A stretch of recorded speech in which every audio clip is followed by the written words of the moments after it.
Por mais terrível se te apresente a situação, segue adiante sem desfalecimento. O desânimo é inimigo sutil que inutiliza os mais belos empreendimentos da vida. Se os amigos te abandonaram ante os insucessos econômicos ou afetivos que te chegaram, se os parentes e afetos resolveram afastar-se por motivos que desconheces, se tudo te empurra ao limite estreito da solidão, recompõe-te intimamente e espera. É provável que te sintas a sós e que aparentemente estejas sem companhia. Isto, porém, não é uma realidade espiritual, mas o reflexo momentâneo do estado de alma que te assalta. Nunca estás sozinho. Fazendo parte integrante da criação, ela está em ti, quanto nela te encontras. No lugar onde estejas, Deus está contigo. No lar, no trabalho, no espairecimento, no repouso, na doença, na saúde, nele aurindo consolo e forças para prosseguires nos mistérios a que te vinculas. Somente te sentirás a sós se deixares de preservar o vínculo consciente com o seu amor. Mesmo assim, ele permanecerá contigo. Estás unido a toda a humanidade. Vão-se umas pessoas, outras chegam. Não te amargures com as que partem. Não te entusiasmes com as que chegam. As criaturas passam como veículos vivos. Têm um destino e não as pode deter. Compreendendo esse impositivo, faze-te amigo e irmão de quem encontres no caminho, não o retendo ao teu lado, nem te fixando no dele. Ajuda-o e segue. Só Deus, porém, é sempre o constante companheiro. Por isso, nunca te permitas sentir solidão.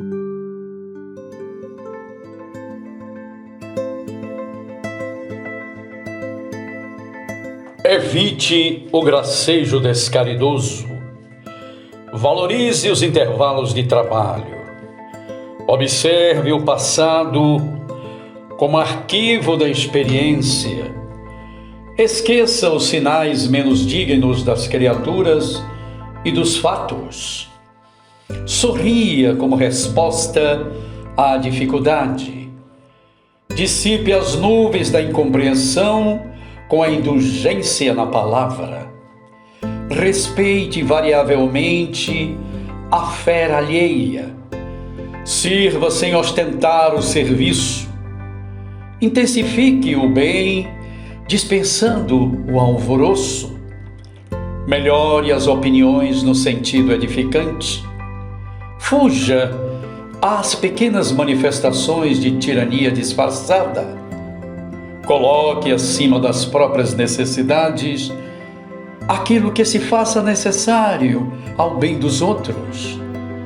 Reivindique como privilégio a si mesmo a responsabilidade que lhe compete. Ultime, sem mais delonga, a obrigação atrasada. Sopese toda promessa antes de articulá-la na boca. Corresponda quanto possível aos anseios dos que esperam por seu auxílio. Semelhantes ações funcionam quais preciosos salvocondutos, desentrançando os obstáculos em nossa caminhada para a felicidade maior.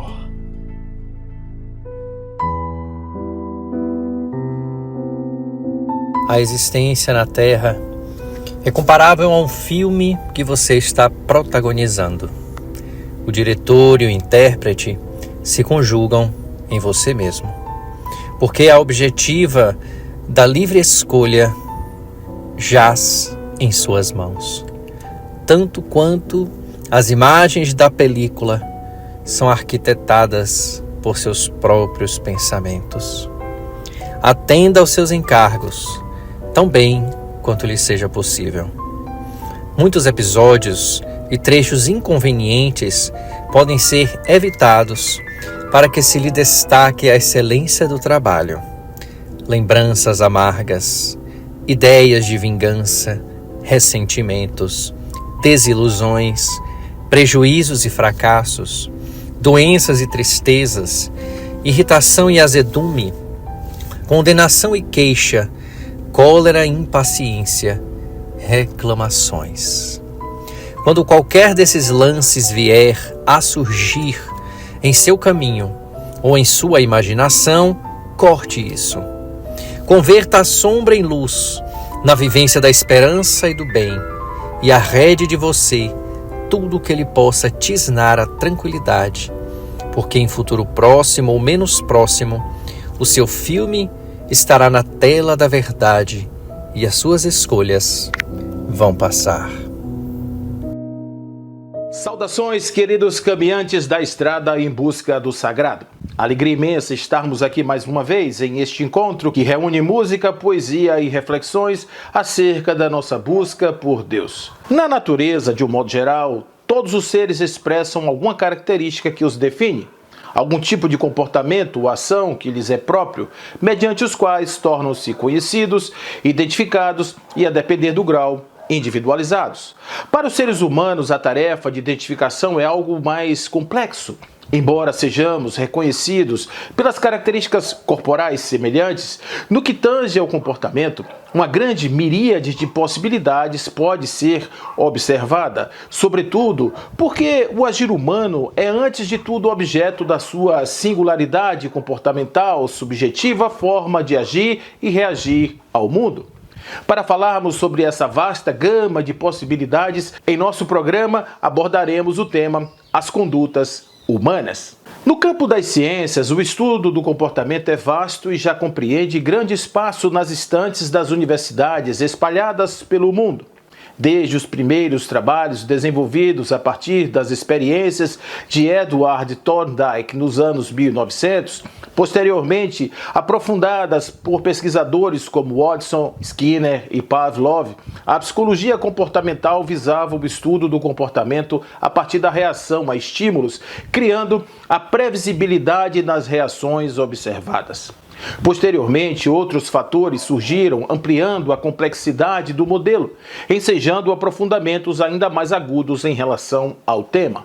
Pierre Janet, psicólogo, médico, filósofo e psicoterapeuta francês, também se dedicou ao tema. Em um ensaio sobre o comportamento, desenvolveu o que chamou de Psicologia da Conduta, um tratado sobre os móveis das ações humanas e suas relações com o mundo psíquico do ser. Para Janet, a conduta seria uma disposição do organismo vivo a efetuar uma ação determinada. Essa ação é caracterizada por uma série de movimentos de órgãos específicos que se sucedem em uma certa ordem em resposta a uma estimulação de qualidade e força determinadas que ocorre em um ponto específico da superfície. Entretanto, embora pareça em semelhança com as demais reações dos seres sencientes que interagem com o meio, há diferenças, posto que essas se aproximam de ações que incorporam elementos da vida mental e, portanto, refletem fatores psicológicos observáveis, variando de acordo com o grau de modificação do mundo exterior. Isso sugere uma complexidade e uma interação com o ambiente que vai além da simples resposta a estímulos externos. Para uma melhor caracterização e diferenciação, Janet hierarquizou as condutas em animais, intelectuais, médias e superiores. As condutas superiores, as mais recentes na história da espécie, demandam um alto grau de adaptabilidade e envolvem novas demandas energéticas, requerendo a ação de recursos não disponíveis em outras espécies neste planeta. Embora seja portador de capacidade de discernimento superior e, portanto, relativa possibilidade de separação do joio e do trigo, justamente por demandar equilíbrio íntimo e força psicológica, herança do elan vital de Bergson, a conduta humana ainda é passível de incompreensões. Por que seria possível um ser, compreendendo que há formas mais produtivas de se viver a vida, se optar por condutas reprocháveis, improdutivas e que levam o indivíduo a situações de derrocada moral e material? Por que o livre-arbítrio seria assim tão menosprezado ao ponto de se pensar que a sua ação para o bem seja exceção à regra, quando deveria ser o contrário, o mais lógico a se perceber? Certamente que, dada a complexidade do processo representativo da ação, tornar-se capaz de atuar de maneira eficiente e eficaz em relação aos seus objetivos maiores carece de melhor estrutura interna, valores morais elevados, fatores motivadores para a orientação e força para tomar as decisões, mesmo que ao preço de eventuais prejuízos externos. Ao longo da história, a conduta se apresentou como lado observável do ser, aspecto valorativo do nível moral, sendo ela, a conduta, referência qualitativa de avaliação. Dessa forma, os padrões morais foram estabelecidos em as sociedades, criando mapas do bem proceder, aliando o desejável ao exigido, sem, contudo, considerar o possível, criando espaços para derrocadas e decepções daqueles que não foram capazes de alcançar os níveis estabelecidos pelas sociedades. Desta forma, criou-se a evolução estética, padrão de referência mais de capa do que de conteúdo, com fragorosas derrocadas em todos os segmentos da sociedade. Padres, governantes, juízes, senhores detentores da reta conduta, por incapacidade de coordenar as pulsões mal resolvidas do seu ambiente psíquico com as possíveis expressividades do campo emocional e sensorial, foram objetos de escândalos, denotando o erro de tais abordagens. O que se depreende dos estudos acerca da complexidade operacional dos seres humanos é que somos capazes de gestos altruístas, de construções importantes no campo da conduta, mas necessitamos adequar o aparelho em sua integralidade para direcionar o foco, as energias de vida a tais finalidades. Sem que o instrumento seja devidamente afinado, a dissonância aparece, demandando correção apropriada.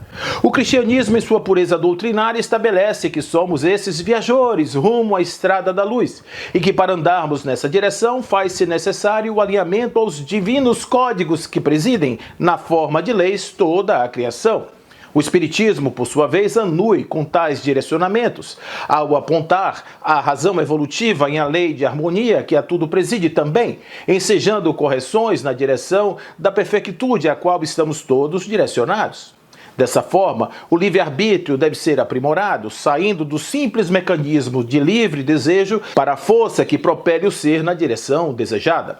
Tanto assim que, ao analisar a entrega determinística a qual certos seres adotaram por filosofia de vida, acreditando que seus destinos estariam traçados por meros formalismos burocráticos inerentes à criação, Leibniz chamou tal ação de razão preguiçosa, ou logon argon, sob a desculpa de que o que tiver de ser, será. Essa postura leva-o a moralismo, irresponsabilidade e displicência nas escolhas. Ao diferenciar necessidade de determinação e postular uma necessidade moral na escolha divina do melhor mundo, Leibniz procura afirmar o poder humano de ação e combater a inação. Para o espírito André Luiz, na obra Conduta Espírita, reconhecendo o caráter progressivo dos postulados espíritas, a conduta também deve ser entendida como um processo de aperfeiçoamento contínuo. O próprio autor afirma ter traçado as notas tendo em mira tão somente a nossa própria necessidade de aperfeiçoamento. Portanto, se ages em conformidade com os imperativos da razão, sede prudentes, prescuta tua alma, não tendes pressa, observes a calma, pois serás escravo das tuas decisões. E se assim procederes em tudo na vida, em teu agir diligente perante as leis divinas, navegarás em mar calmo de águas cristalinas e teu agir será verbo em outros corações.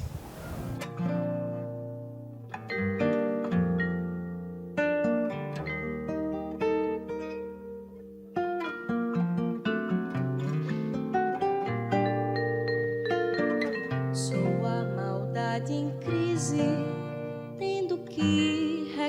reconhecer as fraquezas de um lado que nem todo mundo vê. Fiz em mim uma faxina e encontrei no meu umbigo o meu próprio inimigo que adoece na rotina. Eu quero me curar de mim, quero me curar de mim, quero me curar de mim. O ser humano é esquisito, armadilha de si mesmo. Fala de amor bonito e aponta o erro alheio. Vim ao mundo em um só corpo, esse de 1,60 m. Devo a ele estar atenta, não posso mudar o outro.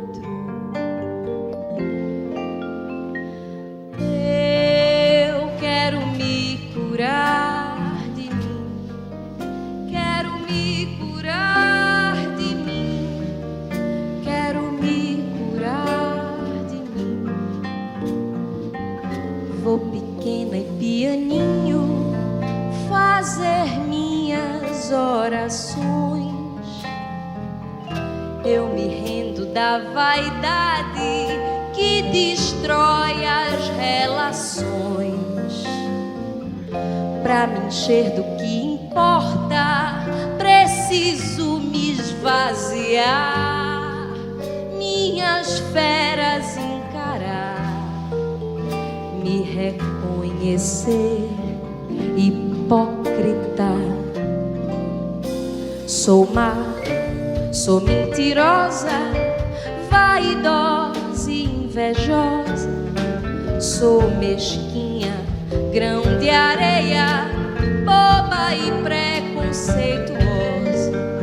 Sou carente, amostrada, dou sorrisos, sou corrupta, malandra, fofoqueira, moralista, interesseira. E dói, dói, dói me expor assim. Dói, dói, dói, despir-se assim. Mas se eu não tiver coragem pra enfrentar os meus defeitos, de que forma, de que jeito eu vou me curar de mim? Se é que essa cura há de existir, não sei, só sei que a busco em mim, só sei que a busco. Me curar de mim, me curar de mim, me curar de mim, me curar de mim.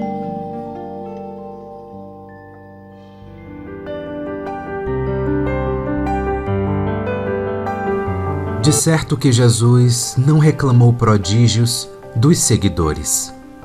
Todos os ensinos do Mestre jazem resumidos no mandamento profundo: amai-vos uns aos outros como eu vos amei. Também a doutrina espírita, revivendo as lições do Senhor, não pede aos seus profitentes senão simplicidade e lealdade, serviço e amor na edificação do reino de Deus. Compreensível, no entanto, enumerar algumas inconveniências que o espírita é exortado a evitar, para contribuir com eficiência na causa do Senhor. Isolar-se do mundo, sob a desculpa de não se contaminar com os vícios do mundo, quando se sabe claramente chamado em socorro dos homens, com a possibilidade e a obrigação de viver corretamente entre eles. Manejar os créditos morais que desfrute para auferir vantagens terrestres. disputar honrarias, não cooperar e criticar quem trabalha, descurar-se do domínio de si mesmo, jamais entender-se com aqueles que não lhe esposam as opiniões, condenar os outros porque não lhes seguem os princípios ao invés de ajudar-lhes o entendimento com bondade e discrição, acreditar-se indene de erros, trancar-se em si próprio, desconhecendo deliberadamente as provações dos semelhantes, afligir-se mais pelas próprias vantagens que pelos encargos de elevação e beneficência que as circunstâncias lhe atribuem, criar problemas e estimular a discórdia, lastimar-se por falatórios e irritar-se por bagatelas, desprezar os companheiros, ignorando-lhes os esforços, jamais reconsiderar atitudes exclusivamente por questão de prestígio individual, sem respeitar os interesses de equipe.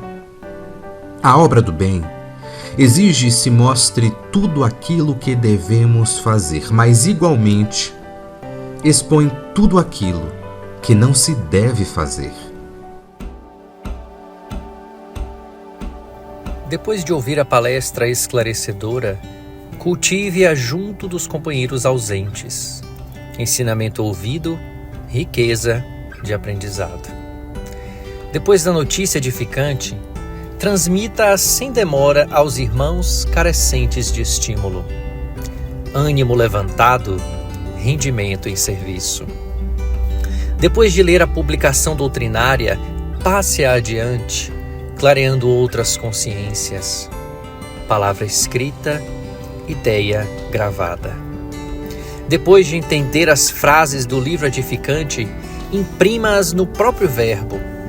Estudo assimilado, conversação enobrecida. Depois de reconhecer o próprio erro, conserve a experiência, divulgando-a no instante oportuno. Queda de alguém, apelo a muitos. Depois de observar o acontecimento digno de atenção, saliente o aviso que ficou. Fato proveitoso, lição da vida. Depois de substituir o objeto usado por outro novo, conduza-o a mãos em maiores necessidades. Traste velho na frente, auxílio na retaguarda.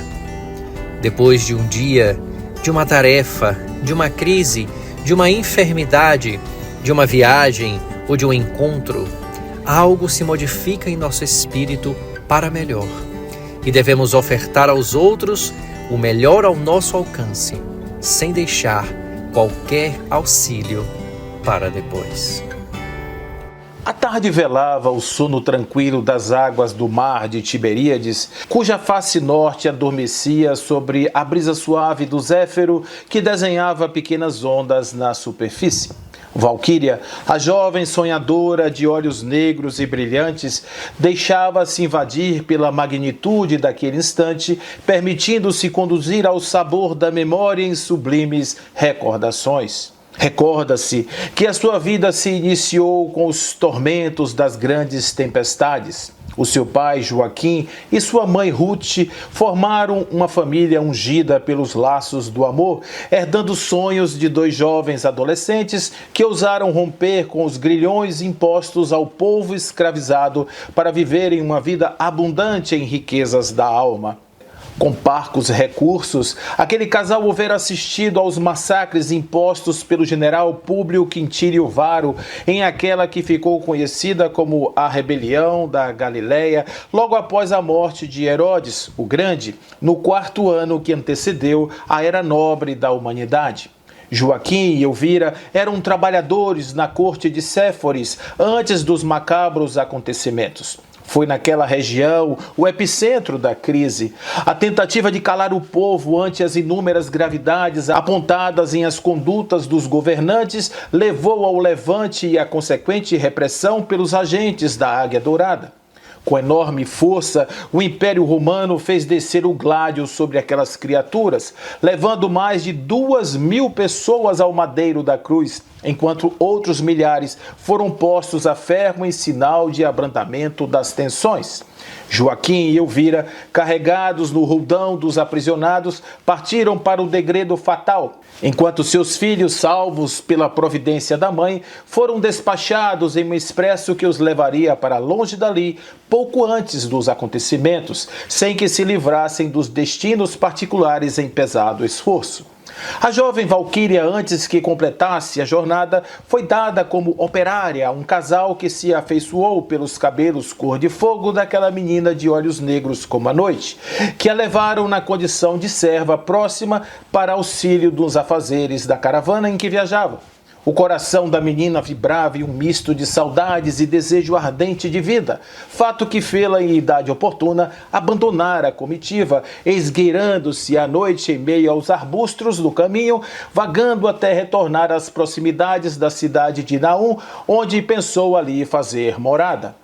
Acolhida na residência humilde de uma senhora em cuja casa bateu, em nome da necessidade que lhe corroía os esforços, tornou-se companhia daquela que seria sua porta de entrada para os novos tempos que haveriam de chegar. Era uma viúva por nome Naide, cujo esposo teria sido levado à força para a morte por conta dos revérberos do belicoso período, ficando sozinha com seu filho Caleb ben Jacob, por meio de quem a doce Valquíria haveria de conhecer aquele mensageiro da paz em conflagrados corações.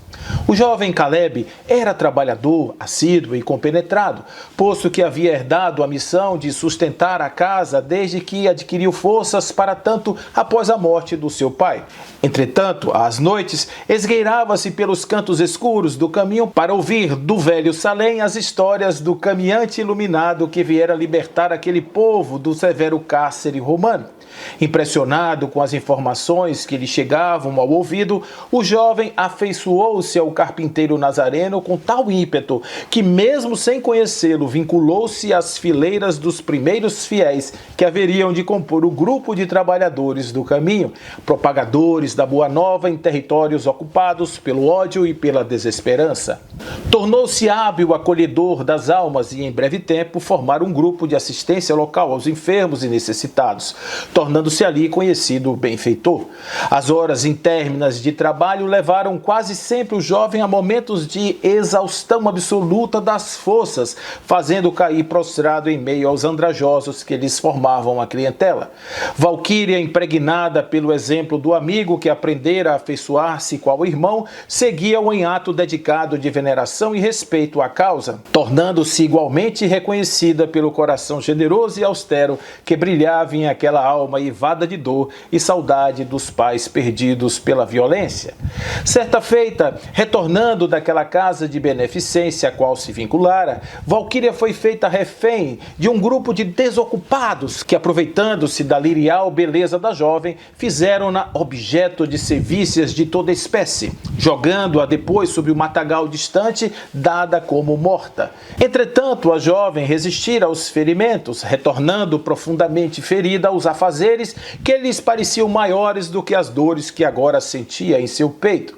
Os que souberam do fato, vendo ali viva e ativa, mesmo percebendo o seu abnegado gesto, quedaram ante os caprichos das falácias que direcionam as casas vazias dos propósitos, tomando-a por prostituta vulgar. Sendo doravante esta pecha fixada ao semblante cansado da serventuária do bem, e denha a tudo isso, Valquíria continuava. Os tempos passaram sem mudanças, entretanto, a exaustão de Caleb cobrou seu preço. Em uma manhã, quando se preparava para os afazeres do dia, o jovem foi colhido por um vágado que fê-lo cambalear e cair sobre os móveis da humilde residência. Todos correram para as assistências necessárias sem, contudo, obterem êxito, dando-o por morto em derradeiro. O desespero tomou conta daquela viúva que, agora sem o filho, arrimo daquela casa, perguntava-se como haveria de sobreviver. Valquíria chorava, pois era seu companheiro de jornada que havia se despedido da terra.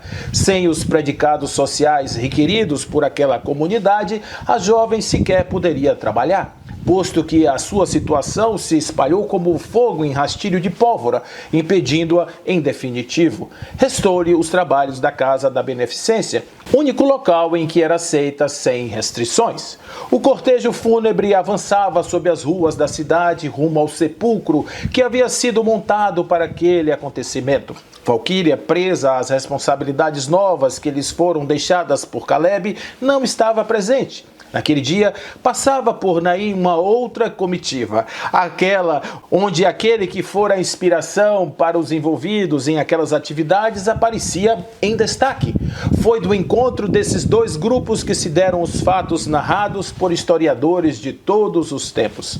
Sabendo que ali se encontrava o jovem que ombreava a sua causa, Jesus dirige-se ao esquife, toca-o em sinal de ordem suprema, exigindo que o defunto aparentemente morto se levante e torne à vida e às atividades. A comoção tomou conta de todos que, agradecidos, louvaram ao Messias por tamanha graça. Valquíria, sabedora dos acontecimentos, explodiu em gratidão, correndo à rua para abraçar o mensageiro que lhe trouxera o afetuoso amigo de volta, sem, contudo, obter êxito.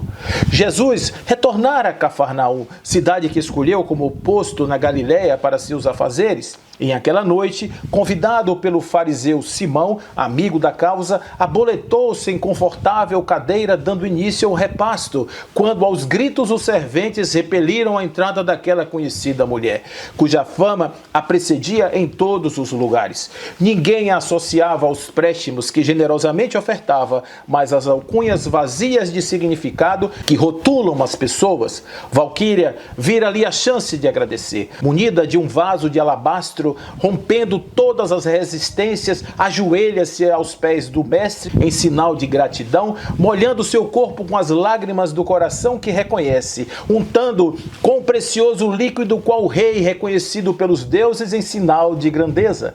Com seus cabelos enxugava o corpo do rabi em demonstração de entrega total àquele que doravante seria para ela o único objetivo em sua vida. Os convivas, espantados, vociferavam palavras de ordem e falsa moral, enquanto o mestre sorria para a mulher agradecida. Valquíria, disse o mestre em tom de extrema amorosidade, sei da sua dor e da sua gratidão, sei também da sua fé, que fê-la ultrapassar os umbrais das mais excruciantes provas, mas reconheço-te, sobretudo, como serventuária do bem, dispensadora das virtudes proporcionadas pelo amor, pois apesar de tudo o que lhe ocorreu, tua fé te salvou. Vá, continue firme nos propósitos e jamais nos afastaremos. Valquíria sorriu, agradecida, e saiu, ciente de que, para quem direciona sua vida pelas fileiras do bem, na conduta reta do amor, os males do mundo tornam-se a estrada na qual os pés viajores caminham em paz.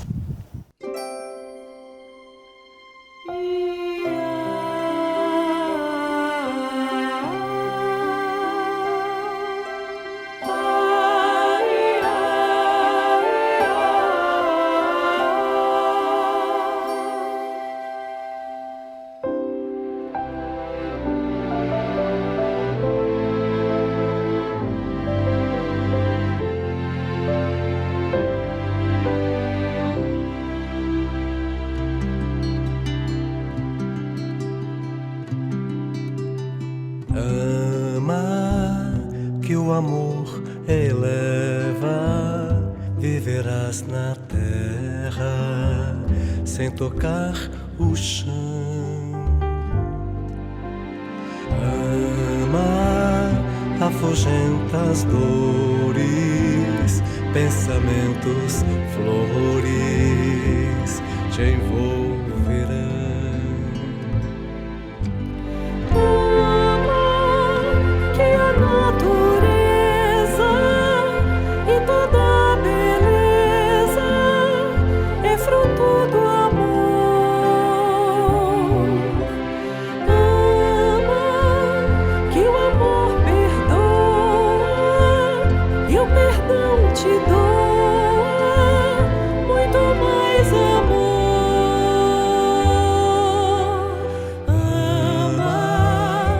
A lei divina que o mestre ensina é a lei de amor.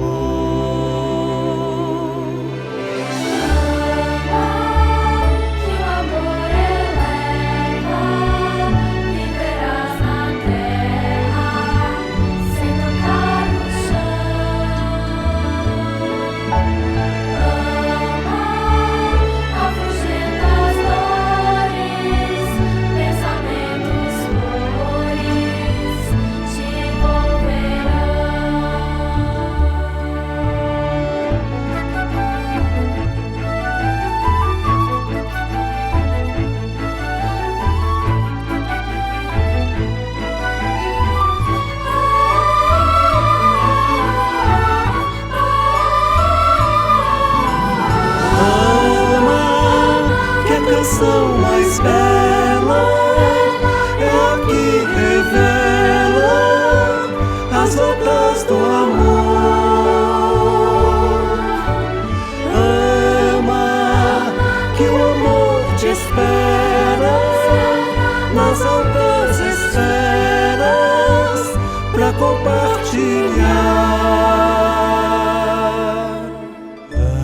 Ama, que o amor te inspira, faz o peito a lira.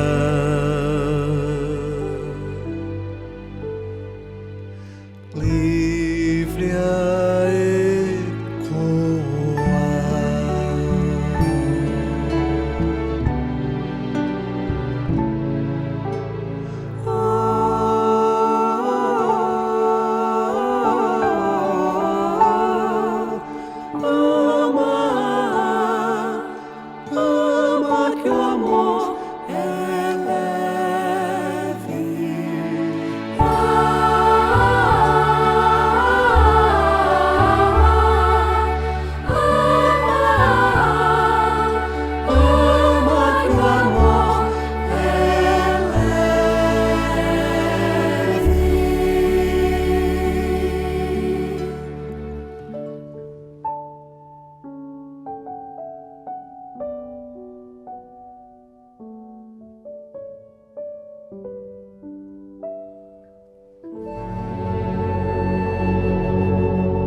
Amemos a Deus sobre todas as coisas, procurando-lhe o reino do amor, em cuja edificação devemos contribuir. Auxiliemos ao próximo, tanto quanto desejamos ser auxiliados. Cumpramos de boa vontade os deveres de cada dia. Honremos os familiares, amparando-os quanto nos seja possível.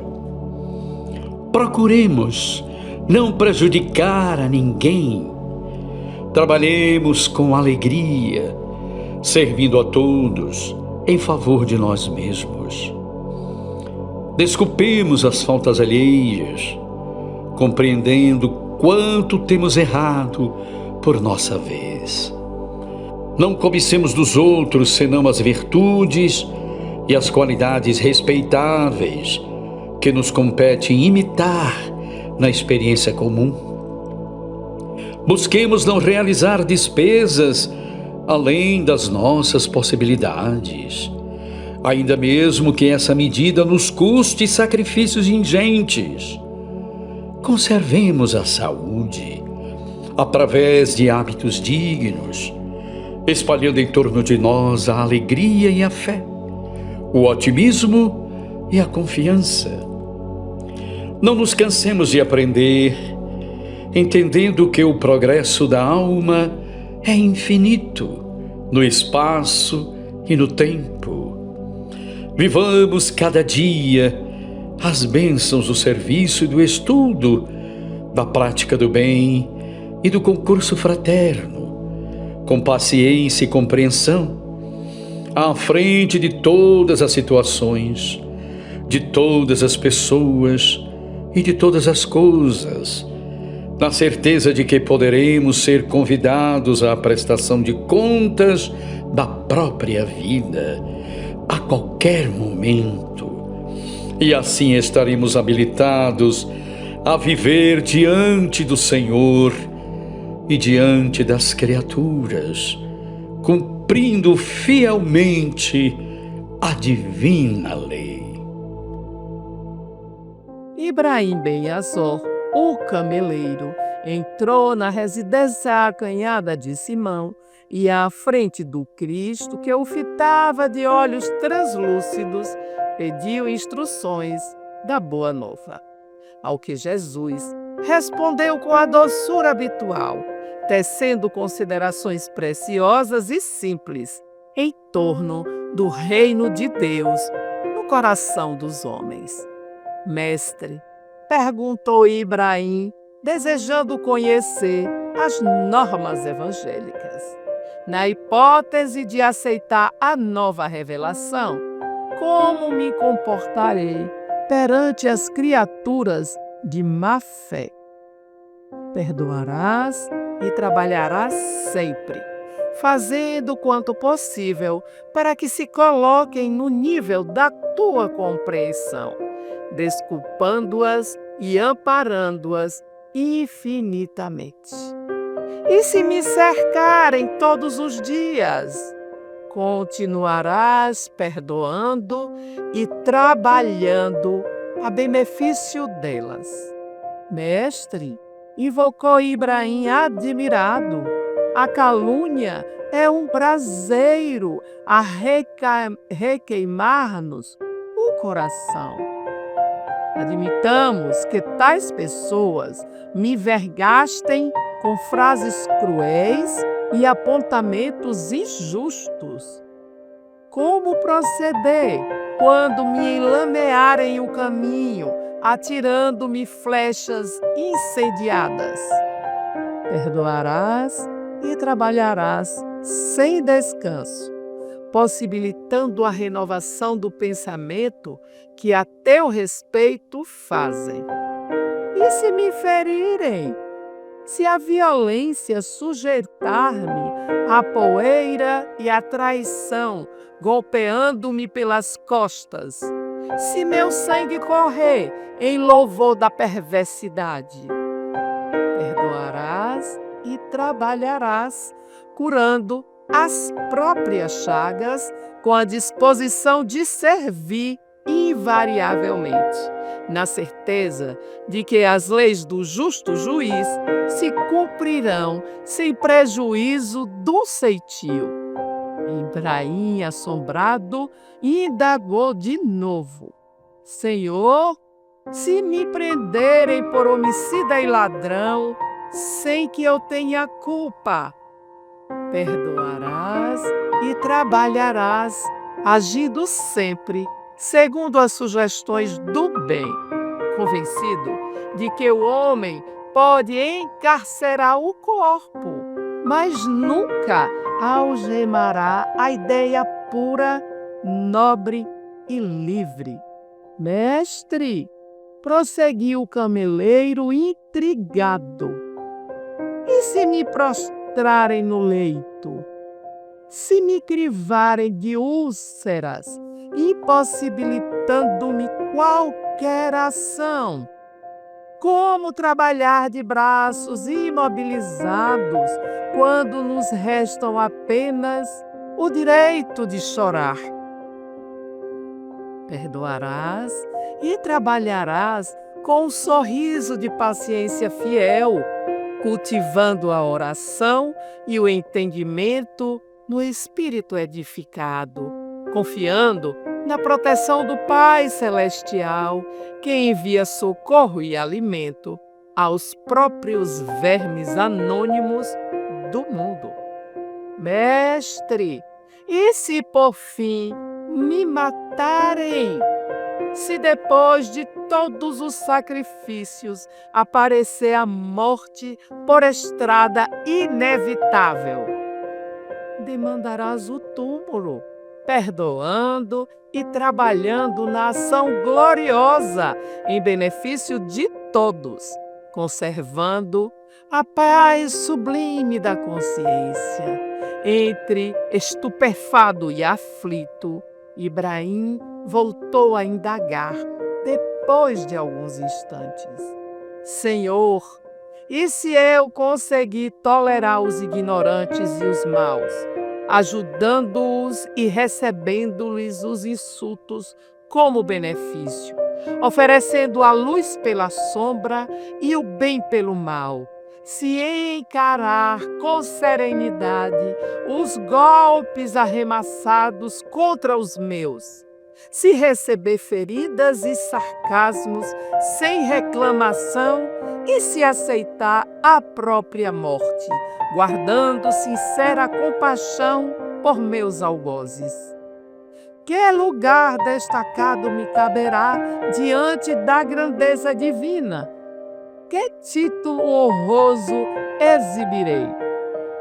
Jesus, sem alterar-se, considerou. Depois que todos os nossos deveres integralmente cumpridos, não passamos de meros servidores à face do Pai, a quem pertence o universo, desde o grão de areia às estrelas distantes. Ibrahim, conturbado, levantou-se, chamou o dono da casa e perguntou a Pedro se aquele homem era realmente o Messias. E quando o pescador de Cafarnaum confirmou a identidade do mestre, o cameleiro carrancudo, qual se houvesse recebido grave ofensa, avançou para fora e seguiu para adiante, sem dizer adeus. Nem sempre estamos habilitados a eleger o nosso ambiente mais íntimo na experiência cotidiana. Às vezes, somos constrangidos a suportar certos quadros de luta ou a partilhar o convívio de pessoas que não se nos afinam com a maneira de ser, em razão dos compromissos que trazemos de existências passadas. Entretanto, em qualquer situação, somos livres para escolher os nossos pensamentos. Cada inteligência emite as ideias que lhes são peculiares, a se definirem por ondas de energia viva e plasticizante, mas se arroja de si essas forças, igualmente as recebe, pelo que influencia e é influenciada. Ainda mesmo por instantes, toda criatura, ao exteriorizar-se, seja imaginando, falando ou agindo, em movimentação positiva, é um emissor atuante na vida, e sempre que se interioriza, meditando, observando ou obedecendo, de modo passivo, é um receptor em funcionamento. Aqueles que se desenvolveram mentalmente, atingindo a esfera das criações sugestivas, assumem o papel de orientadores, adquirindo responsabilidades mais vastas, pela facilidade com que articulam programas de rumo para os outros. Cada qual expõe o que pensa pelo esforço que realiza, o cientista pela obra que se consagra, o professor pelo que ensina, o escritor pelo que escreve, o comentarista pelo que fala, o artista pelo trabalho em que se revela. Analisemos assim aquilo que nomeamos como sendo nosso estado de espírito: tensão, dúvida, angústia, irritação, otimismo, coragem, confiança ou alegria são frutos de nossa preferência no mercado gratuito das ideias. De vez que o fio invisível de nossas ligações com o bem ou com o mal parte essencialmente de nós. Convençamo-nos de que a nossa mente possui muita coisa de comum com o aparelho radiofônico. Emissões construtivas ou deprimentes, significando a carga sutil de sugestões boas ou más, que aceitamos de companheiros encarnados ou desencarnados, alcançam-nos incessantemente e podem alterar-nos o modo de ser, mas não podemos olvidar que a nossa vontade é o sintonizador.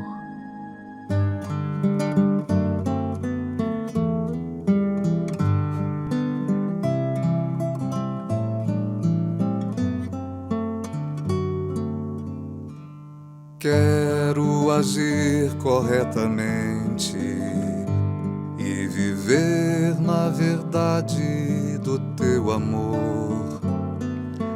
Quero ter paz permanente. Ajuda-me a encontrar-te, ó Senhor. Sei que te seguir não vai ser fácil, mas tua luz irá me iluminar. Cada vez que eu cair, tua mão me erguerá e tua doçura me fará continuar. Pois tu és o Deus único, Pai de amor universal. Faz-me teu devoto, quero ser real. Faz-me teu devoto, quero ser leal. Faz-me teu devoto, quero ser real. Faz-me teu devoto, quero ser leal. Quero agir corretamente e viver na verdade do teu amor. Quero ter paz permanente. Ajuda-me a encontrar-te, ó Senhor. Sei que te seguir não vai ser fácil, mas tua luz irá me iluminar. Cada vez que eu cair, tua mão me erguerá e tua doçura me fará continuar. Pois tu és o Deus único, Pai de amor universal. Faz-me teu devoto, quero ser real. Faz-me teu devoto, quero ser leal. Faz-me teu devoto, quero ser real. Faz-me teu devoto, quero ser leal.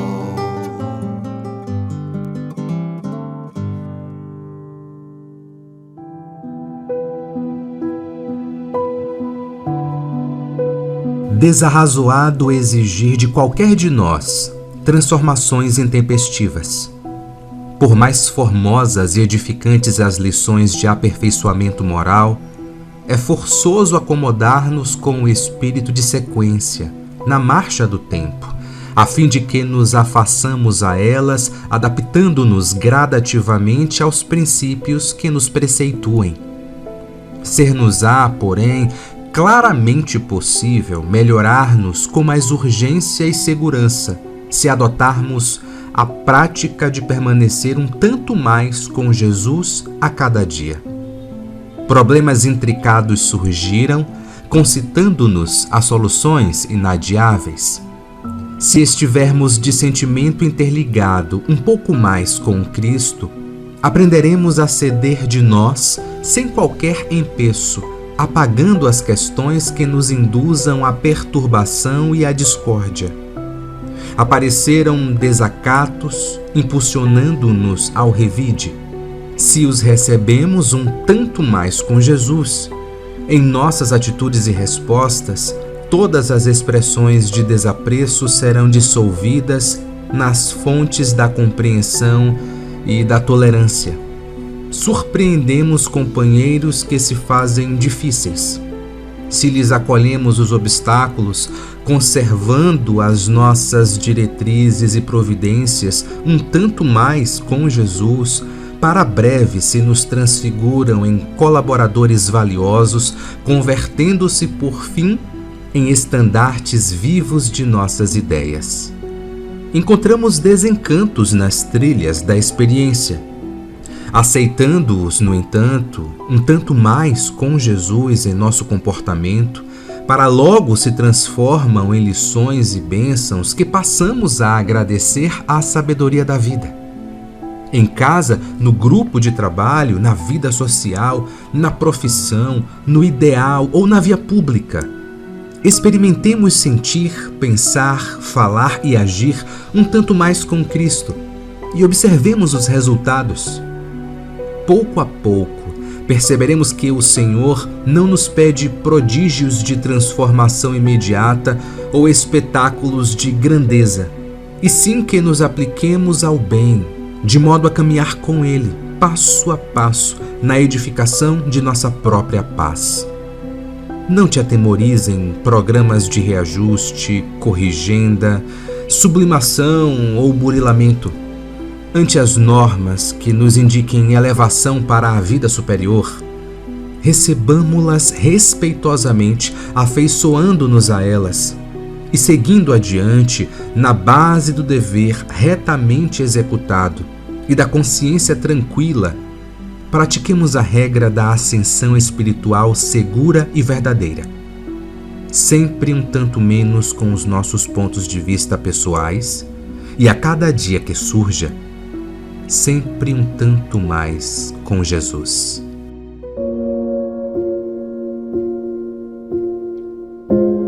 Dizes-te interessado no corpo robusto e confias-te a severas disciplinas, com ginástica rigorosa e desportos educativos. Afirmas-te doente e consagras-te a tratamentos de sacrifício, suportando largos jejuns e ingerindo poções amargas. Lembra-te de que em nossa tranquilidade e segurança necessitamos também de regimes e treinamentos. Não ingressaremos no santuário da educação sem constante exercício no estudo e nem penetraremos a glória do amor sem a prática incessante da caridade. O atleta do corpo costuma indagar sob os aplausos do povo: quantas vezes venci os meus competidores? O atleta da alma pode perguntar a si próprio com a bênção divina: quantas vezes venci os meus competidores? Em nossas atividades morais, na conquista da perfeição, é justo estejamos sempre na regata de suor do trabalho nobre, aprendendo o salto mental sob as víboras da calúnia e da insensatez, e mantendo-nos na maratona da humildade em partidas valiosas de tolerância e gentileza no amparo aos semelhantes.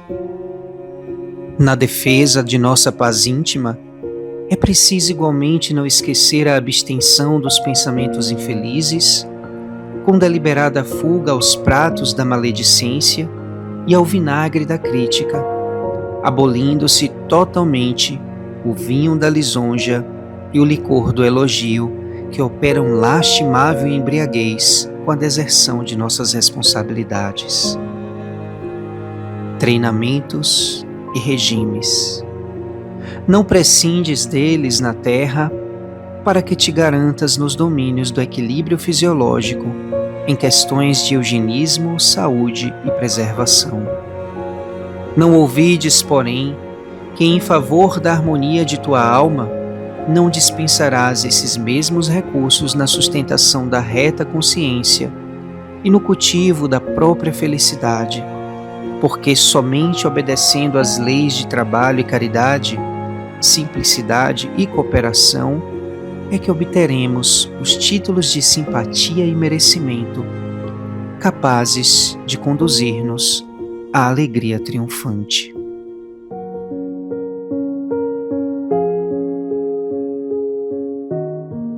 Pai Celestial, agradeço-te pela tua graça e pelo teu amor. Peço-te sabedoria para entender a tua vontade e discernir entre o bem e o mal. Ajuda-me a viver de forma tranquila e agradável a ti, refletindo o caráter do Cristo em todas as áreas da minha vida. Peço-te, Senhor, para que fortaleça-me na fé, para que eu possa resistir às tentações e permanecer firme, seguindo o teu evangelho de amor. Capacita-me a ser sal e luz neste mundo, dando testemunho onde eu passar do teu infinito amor. Em nome do querido Cristo, agradeço-te e peço-te, sede conosco por todo o sempre. Que assim seja.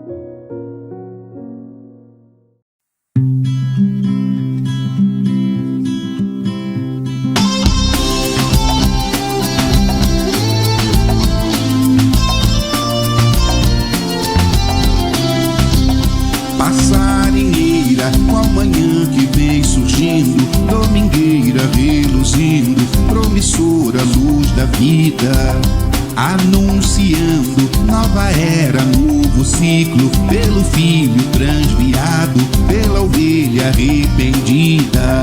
Trouxe em seu bojo nova fé raciocinada, inabalável, renovada, dessas que encara a razão. Vieram os anjos, personagens da história, benfeitores, missionários, terceira revelação. Ampara a terra em surto, ainda em guerra.